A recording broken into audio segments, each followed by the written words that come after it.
मैं एक दुकान में खरीदारी कर रहा था। तभी मैंने उस दुकान के कैशियर को एक 5 से 6 साल के लड़के से बात करते हुए देखा। कैशियर बोला, माफ करना बेटा, लेकिन इस गुड़िया को खरीदने के लिए तुम्हारे पास पर्याप्त पैसे नहीं हैं।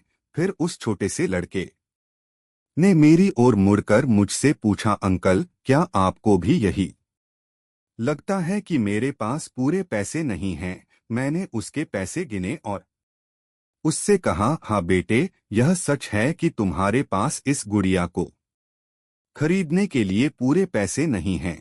वह नन्हा सा लड़का अभी भी अपने हाथों में गुड़िया थामे हुए खड़ा था। मुझसे रहा नहीं गया। इसके बाद मैंने उसके पास जाकर उससे पूछा कि यह गुड़िया वह किसे देना चाहता है। इस पर उसने उत्तर दिया कि यह वो गुड़िया है जो उसकी बहन को बहुत प्यारी है और वह इसे उसके जन्मदिन के लिए उपहार में देना चाहता है। यह गुड़िया पहले मुझे मेरी मम्मी को देना है, जो कि बाद में जाकर मेरी बहन को दे देंगी। यह कहते कहते उसकी आंखें नम हो आई थीं। मेरी बहन भगवान के घर गई है और मेरे पापा कहते हैं कि मेरी मम्मी भी जल्दी ही भगवान से मिलने जाने वाली हैं। तो मैंने सोचा कि क्यों ना वो इस गुड़िया को अपने साथ ले जाकर मेरी बहन को दे दें। मेरा दिल धक्कसा रह गया था।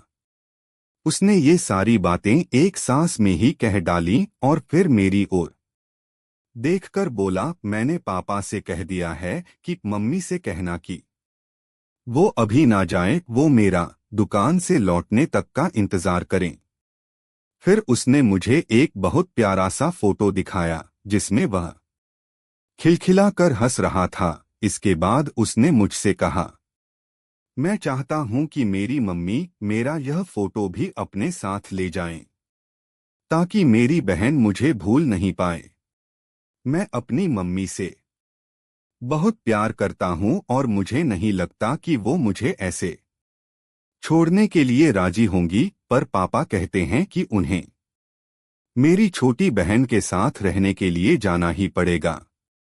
इसके बाद फिर से उसने उस गुड़िया को गमगीन आंखों से खामोशी से देखा। मेरे हाथ जल्दी से अपने बटुए पर्स तक पहुंचे और मैंने उससे कहा, चलो एक बार और गिनती करके देखते हैं कि तुम्हारे पास गुड़िया के लिए पर्याप्त पैसे हैं या नहीं। उसने कहा, ठीक है, पर मुझे लगता है मेरे पास पूरे पैसे हैं। इसके बाद मैंने उससे नजरें बचाकर कुछ पैसे उसमें जोड़ दिए और फिर हमने उन्हें गिनना शुरू किया। ये पैसे उसकी गुड़िया के लिए काफी थे, यही नहीं, कुछ पैसे अतिरिक्त बच भी गए थे। नन्हे से लड़के ने कहा, भगवान का लाख लाख शुक्र है मुझे इतने सारे पैसे देने के लिए। फिर उसने मेरी ओर देख कर कहा कि मैंने कल रात सोने से पहले भगवान से प्रार्थना की थी कि मुझे इस गुड़िया को खरीदने के लिए पैसे दे देना, ताकि मम्मी इसे मेरी बहन को दे सकें, और भगवान ने मेरी बात सुन ली।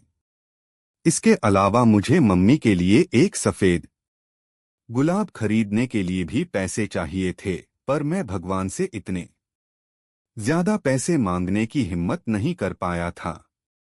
पर भगवान ने तो मुझे इतने पैसे दे दिए हैं कि अब मैं गुड़िया के साथ साथ एक सफेद गुलाब भी खरीद सकता हूँ। मेरी मम्मी को सफेद गुलाब बहुत पसंद हैं। फिर हम वहां से निकल गए। मैं अपने दिमाग से उस छोटे से लड़के को निकाल नहीं पा रहा था। फिर मुझे 2 दिन पहले स्थानीय समाचार पत्र में छपी एक घटना याद आ गई, जिसमें एक शराबी ट्रक ड्राइवर के बारे में लिखा था, जिसने नशे की हालत में मोबाइल फोन पर बात करते हुए एक कार चालक महिला की कार को टक्कर मार दी थी, जिसमें उसकी 3 साल की बेटी की घटनास्थल पर ही मृत्यु हो गई थी और वह महिला कोमा में चली गई थी। अब एक महत्वपूर्ण निर्णय उस परिवार को ये लेना था कि उस महिला को जीवन रक्षक मशीन पर बनाए रखना है अथवा नहीं। क्योंकि वह कोमा से बाहर आकर स्वस्थ हो सकने की अवस्था में नहीं थी। क्या वह परिवार इसी छोटे लड़के का ही था? मेरा मन रोम रोम कांप उठा। मेरी उस नन्हे लड़के के साथ हुई मुलाकात के 2 दिनों बाद मैंने अखबार में पढ़ा कि उस महिला को बचाया नहीं जा सका। मैं अपने आप को रोक नहीं सका और अखबार में दिए पते पर जा पहुंचा, जहां उस महिला को अंतिम दर्शन के लिए रखा गया था। वह महिला श्वेत धवल कपड़ों में थी, अपने हाथ में एक सफेद गुलाब और उस छोटे से लड़के का वह फोटो लिए हुए, और उसके सीने पर रखी हुई थी वही गुड़िया। मेरी आंखें नम हो गई। मैं नम आंखें लेकर वहां से लौटा। उस नन्हे से लड़के का अपनी माँ और उसकी बहन के लिए जो प्यार था, वह शब्दों में बयान करना मुश्किल है। और ऐसे में एक शराबी चालक ने अपनी घोर लापरवाही से क्षण भर में उस लड़के से उसका सब कुछ छीन लिया था। इस कहानी से सिर्फ और सिर्फ एक पैगाम देना चाहता हूं। कृपया कभी भी शराब पीकर और मोबाइल पर बात करते समय वाहन न चलाएं।